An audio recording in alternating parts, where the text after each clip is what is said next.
Yo, right. we a go? Yeah, we are a go. So we are Welcome back in the studio. Man, so it has been a crazy spring break.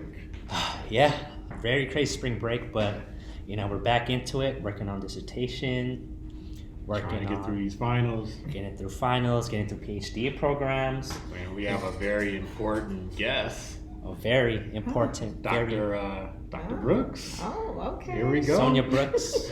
Yo, incredible mom, business owner, graduated from an Ivy League, all of those things. Wow. I can't wait to talk to you, figure out how you did it. Well, I hope I don't disappoint. Nah. No, you got I this. mean, if you were, we wouldn't have brought you on. Yeah. All right, so let's dive into it. Tell us a little bit about yourself. Like what was your journey? What motivated you? Absolutely. So as you mentioned, I am a mom. Yes. I have 3 beautiful, beautiful, beautiful children. And I was born and raised in the murder capital of the country, which was at one time called by Ronald Reagan. And 80 to 85% of the Black men that I knew and or grew up with are no longer with us. And it was just, that type of an environment. However, I was never slated to be in any academic, especially higher academic or higher learning institutions. Right. Everything was, well, she's this, she's that, she'll never do this and never do that. And then when I became a mom at a very, very young teenage age, it was, see, I told you, and so that was kind of always the title that hung above my head. Was see, I told you. No. So I remember growing up and that being similar, right? You're a statistic. Yeah. They assume that because you come from a different background, that like the expectation is limited. Mm-hmm. I remember being told that like I would either be in prison or dead by 18. It almost happened, but I made it through. Right. Accomplished some major things. We're glad you're here. We're glad you're both here. Yeah, Dr. Brooks, though. Like you've overcome some adversities. You need to lay it out. Let the people know. How did college become your go-to? Actually, college was my must do. Yeah. And I say that in all sincerity. I say that because as being a teenage mother, college and my daughter saved me. Yeah. Okay, and I can honestly say that. Had it not been for her, I know I would be one of 3 places. And none of those places are okay or good, right? Gotcha. So with her, I then had some as she said, responsibilities. There we go. I had some responsibilities, and it was to her. And I later learned that it was not only to her, but it was to their ancestors that survived hell and havoc just so I could be here. So there was a different set of responsibilities that was on my shoulders at that point. So college was definitely it. Okay, and so at least my understanding, you went to Brown University, which is technically an Ivy League. It is. Yes, it is. So walk us through that experience. One of the things that I know, especially when I look at different universities, picking UCLA was vital because of the diversity within the area, Los Angeles pretty much. But there were options to do like a Iowa or things like that, and that was the last thing on my mind. I'm like, I'm not trying to get lynched, right? So none of that. Let's walk through that process. How did you choose Brown, or Brown chose you, and what was that experience? And let us walk through that. It was funny because I think I had only applied to maybe like 3 different universities at that time. First of all, for my undergraduate, right when I was leaving high school, I had been flown all over the country. I guess I was smart, and had you were smart. You are smart. And thank God, thank God I was smart, because the journey that was already slated for me was, less than, right. Mm-hmm. So when I started being flown all over the country to go and visit these universities, people were like, "Oh, wait a minute, are you paying for that?" I'm like, "No." So then, it kind of piqued their interest. So I was admitted to every university that I had applied for, but my mother was like, "You're not going any further than the outskirts of California." Ooh. So that's why I chose UCLA. Mm-hmm. Stanford was too close, and I had already done. So you're from the Bay? I'm from the Bay, Oakland. Mm-hmm. Okay. So I'm from the Bay too. Right, I know. I remember you telling me. Yeah. That's why we. I forgot I told you. I had to let you know. That's why we clicked. And Stanford was too close. I had already done a whole bunch of work there. I had started the summer youth medical program, which is still in existence right now. And I did that in high school. But she was like, "You're not going across the country. You're just not." So when I graduated from undergrad, and then I took some time off or whatever, because I wanted to definitely devote my time and attention to my children. So I went to corporate America and hated it, but knew that they needed a roof over their heads, and I didn't want them to grow up in the same environment. And let me break that apart a little bit. My culture and my environment is what made me. Yeah. And I don't want anyone to go away thinking that I didn't want to raise my children with the culture and with the people, because they were still raised with the culture and with the people. My thing was, because I have a son, and knowing the relationships with Black men and the police in that specific area, I did not want to raise them there. Yeah. However, we still have the family roots. They were there, picnic, the cookouts, and everything else. However, going to Brown, I did not even know, and I'll say that I didn't know that I had been accepted. Oh, okay. I think it was a very big surprise, and I think the reason why is because I don't like rejection, and I hadn't been rejected, but I don't like the feel of rejection. And so, it was around time for all of the institutions to start letting you know. And again, at that time, I was a high school counselor, and with my students, loved it, and so on and so forth. And an email came through and said, "We're so happy that you've decided to come to Brown." Oh, yeah, they didn't say thank you. If it says thank you, that's a rejection right there when they say thank you. But the assumption that But here was the thing, that was not even the admission letter. That was like another program reaching out to me. What? So that say, already implied you're ready. Right. Yeah. So I hadn't even read the letter or the acceptance letter from Brown. They had just inadvertently sent me an email saying, "Welcome, and we want to invite you here since you've been accepted." That's a say. So now you're thinking, wait, I got accepted, and if I'm in this program, that's what that would warrant is an admission. Exactly. So that's how I found out. That is crazy. That's how I found out. Yeah. Well, I don't know if that's good or bad. I mean, it was a blessing. It was, because had I not seen that, I probably would have never opened the email until after the fact. The decision due date or what have you.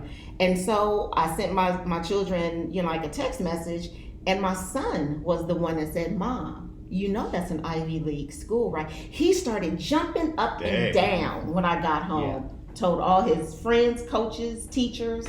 So he was the one who was like, "That's an Ivy League school." So I do have a question about having kids coming into an undergraduate program. So if you don't mind me asking. Oh, I don't. At that point when you had received your admission, how old were your kids at that time? They were young. They were really young. I mean, like all of them are still fairly young right now. But they were young. But he knows of this because his aspiration is to play in the NFL. And so he's a scholar, straight A kid. Like mom. Football player, community organizer. Wonderful, wonderful young man. And he knew, you know, of the gravity, I think, of the Ivy League school system. For whatever reason, I don't know. Maybe it's for, you know. Yeah, I mean, he was definitely studying. But he knows. He yeah. put The you fact up that on he game. knows, he was in the know of what universities to look out for. Absolutely. So, given that they were like about, I would say maybe 5 or 6, maybe even a little older, how, for the parents out there that are pursuing their degrees and might be struggling, what would you say was your key in terms of being able to cope with and fight through your academics while having to raise your children? Yeah, you know, question. That's a very good question. I think that once you put it like, I'm a very focused person.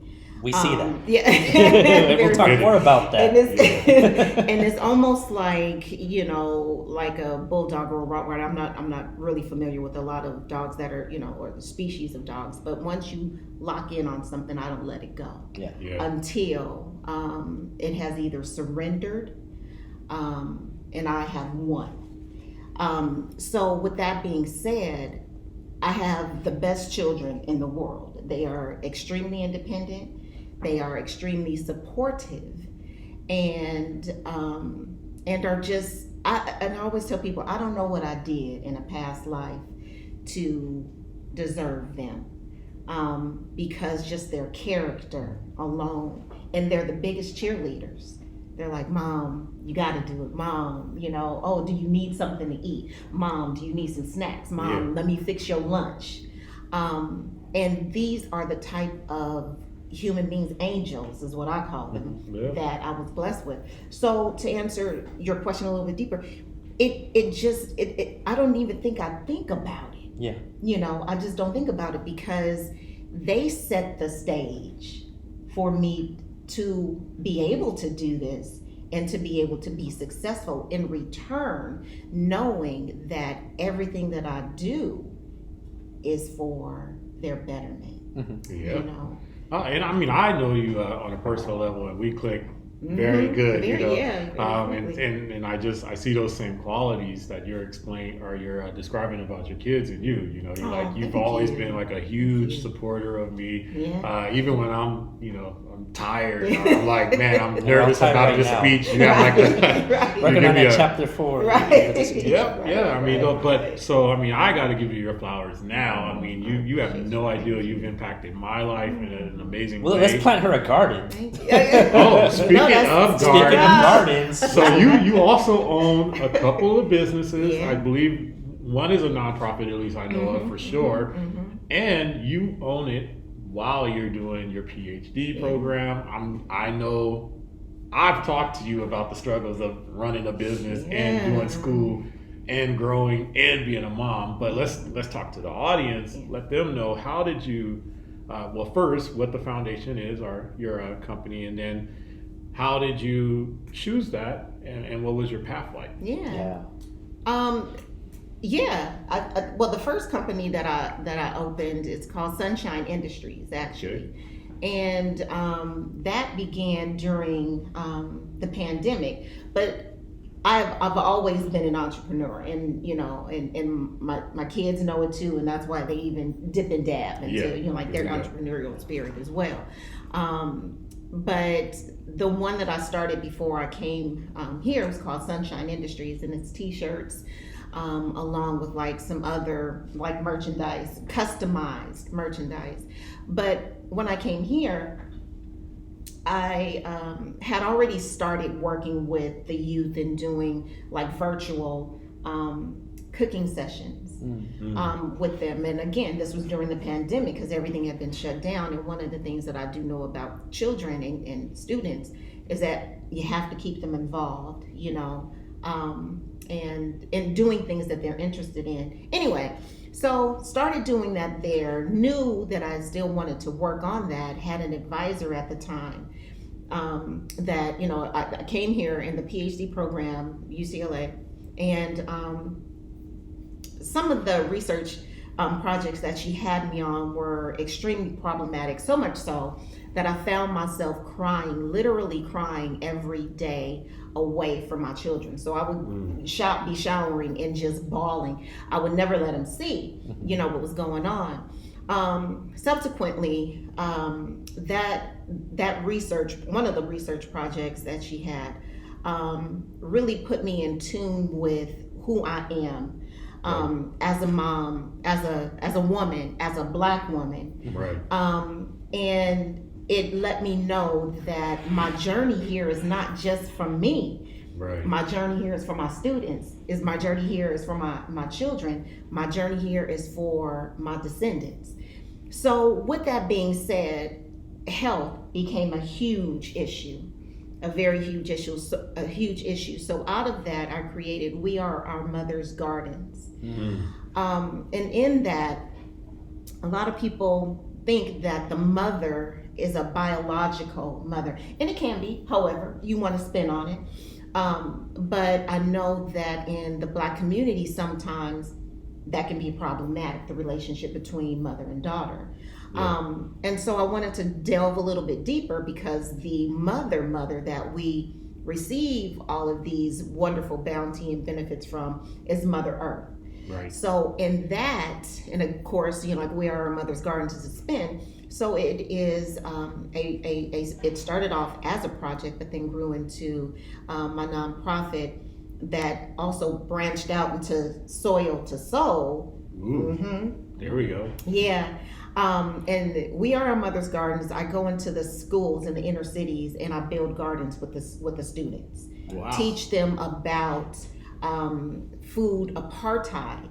And a lot of them have no idea what that means, but all of them are living it. What does it mean? Right. For us grown folks, I don't know. I don't know. Like, man, that's a big I know word, what each one right? means, but not together. You know what I'm saying? So let's talk about that. So food apartheid is just like it sounds. It is a structural and intentional removal of certain institutions that can benefit a population. For instance, in South Central, there are really no grocery stores where you can purchase fresh fruits and vegetables. Yeah. It's like the right? food deserts that we're aware of. Food deserts, exactly. Yeah. Food insecurity is one of the descendants of food apartheid and food insecurity, right? However, in my neighborhood, I can walk to seven different places where I can purchase fresh fruits and vegetables, but my students don't have that same luxury. So, and you can even look on a map and see how in each individual marginalized community, how they are structured, and this is more like in like the urban planning realm, how they're structured across on the on the northern side of the 10 freeway, on the western side of the 110, and so they're cut off. These neighborhoods are cut off by these freeways, where they have these stores. So I go into the neighborhoods, teach them about this, and then also teach them that they have agency within themselves to rectify these situations. And what I mean by rectify is that we don't need the middleman. So if the Ralphs and the Vons and whomever else does not want to come into our communities, that's okay, because we're going to grow our own food. Exactly. We're going to grow our own fruits and vegetables. And so that's what without the chemicals. Without the pesticides, without the chemicals. And teach them that also, by doing this, they also are really kind of hitting against the medical institutions that have to treat us. They're healthier now, for so diabetes and hypertension and cancers and all these and other rely things. on the pharmaceutical industry for the medicine. So what I'm doing in a nutshell is, it's kind of like dropping a pebble, like in a rock, in a pond, and then seeing the after effects, the ripple effects that are, getting our students to really thinking about what this is, what we're doing, and how can we mitigate. And then the last thing that I do is I teach them how to grow these businesses out of their thinking about this new product that they just learned about. I was just thinking about that. And so gentrification no longer becomes gentrification, because now they're able to funnel and recycle the dollars within their own communities by building their businesses in these communities. It could be makeup, it could be clothing, it could be any kind of plant-based organization or shout out to store. Plant-Based. Absolutely. Or store Yeah. they Let's want. go. So, Let's go, Dr. Brooks. Man, changing lives. Trying a little bit, just a little bit. Hey, no. So I mean, I'm a firm believer in sowing seeds, and sometimes you'll be able to reap the harvest or see the harvest, and then sometimes it's just meant for you to plant those seeds, and as No long as pun it intended. benefits. No pun intended, Yeah, right. but I mean, but all pun intended. right, yeah. So big ups for taking that to our community. We Thank definitely you. need it. What would you say is your biggest inspiration at the moment? And I know we're kind of winding down on time, but your biggest inspiration at the moment, and where do you go from here? Great question. My biggest inspiration, and this will never change, is always my children. Yes. It will always be my children. And what I mean by children, I mean definitely biological, but it also means the children that I've adopted in the school systems, and even the ones I don't know. Because my work also deals with intergenerational messaging, and I do this through the slave narratives and stuff, like what's the messaging that allowed them to sustain their livelihoods, and I use that as a methodology to help kind of build where I'm going, or what I want to do in these schools and stuff. So to answer your question, where I'm going to, I said all that to build up to this. No, we got you. I'm with you. Let's keep it going. So where am I going now? Well, you all know that I was just recently accepted into a couple of programs. Congratulations on Yeah. that. Thank I wasn't you. going to spoil the news. Okay. Yeah. Tell everybody. We'll what allow you you to did. say it at the right time. But since I've completed my work, I'm just working on the dissertation piece now. But I will be starting the MPH program in fall. So I'll be able to do both of those. So building on that, it will allow me to now go deeper into different communities countrywide. So I'm taking my program nationwide. There we go. UCLA has already picked up on it, and now it's become an organization, which will allow me to have undergraduates to go into more schools here. Right. But I'm also branching out into different states. Right. Gotcha. And so let's get it straight. You already have a Ph.D. Well, you've already graduated and are in process, right? In the process. But we're there. We're speaking into the world. We're already there. And so, like, doing an extra, what is the benefit of doing like another like master's program, even after having a PhD? What is that benefit? Is it to learn more about how to dive into the community for a specific reason, or what would be your reasoning behind doing so? Yeah, well, this will be my second master's actually, because I already have one in education policy. Yes. So this one will definitely do all of that because I'm in the community, because I am a community brat. I don't believe that you can get a degree or even go to college without being in the community. I just don't see how they, two and two, don't even go together. But so with that, I'm able to now dig deeper into some of these cultural diseases that have been laden on the Black and brown community as a result of diets, right? So I've won several awards already in the School of Public Health. And so now I have that under my belt to be able to go and do more research to mitigate these diseases, and to teach the children how to do it. And no soda, right? Don't drink soda? No, I don't drink. I just drank root beer earlier, so my bad. I'm gonna wash it down with water. No soda. Good question. Following up for Yeah. that, like, do you feel like we have to be more educated than like some of our counterparts due to some of the sensitivities that we work in our communities? Does it feel like that, like pressure? 100%. Yeah. I definitely feel it. Yeah. We talked about this on an episode before where like it's not enough, know, and especially when you're a person of color, you're competing with people that they just kind of have it going for them, right? Well, and you have to look at that historically. The reason why they have it going for them, right. And it's all intentional and in the plan. But unfortunately, our students and our children are the ones that are paying the price for it. And I mean, and even in the communities, and like I said, in urban planning, you can see that on every corner there's a fast food restaurant, but you can go into Beverly Hills and you're not gonna find one for 20 miles. Yeah, right. So and you can get a full meal for 5 or 4 people in the hood for less than $10, and it's all fried, it's all preservative, chemicals, and so the design for these children to grow up in these environments and then have these chronic illnesses and diseases is by plan, is not by accident. So you don't know what you don't know. Right. And so I'm hoping and I'm praying that with the methodology and the pedagogy that I'm creating right now, that more and more students will be able to see it and mitigate it and eliminate it. Yeah, well, I mean, you are a trailblazer. You are making the way for a lot hero. of people. Like, that is a hero. The definition of a hero, Dr. Brooks. There we go. Brooks. Well, we're definitely so grateful to have you. We would love to have you back. Any last words for people out there that you want to share? Advice? I guess specifically for the young people who aspire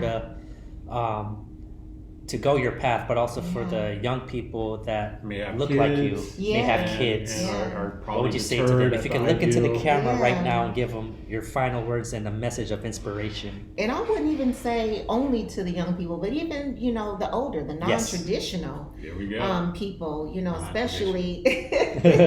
especially who have children. If I can do it, and I know everybody hears that cliche, if I can do it, anybody can do it. But I think in all honesty and in respects, if this is something that you truly want, there is nothing, no hell nor high water, that should be able to deter you from what it is that you want to do. And just remember, you have people, little people, that are looking up to you, and that are aspiring to be or to do something that you're doing and or becoming. So always be mindful, and you still have those ancestors that died, that went through tremendous, and I don't mean that on any romanticized level, but went through hell and havoc just so you could be here, and so your descendants as well. So you owe it to yourself and to your babies. Ain't no hell or high water. That's the first time I heard that. I'm gonna keep using it now. That's my new. And we know, inshallah, you will accomplish every single goal, and we're going to see you in the history books, Dr. Brooks. There we go. Amen. Thank you so much for your time. We'll definitely see you again. Absolutely. Thank you so much. Thank you. Yes, thank you. All right. That's it.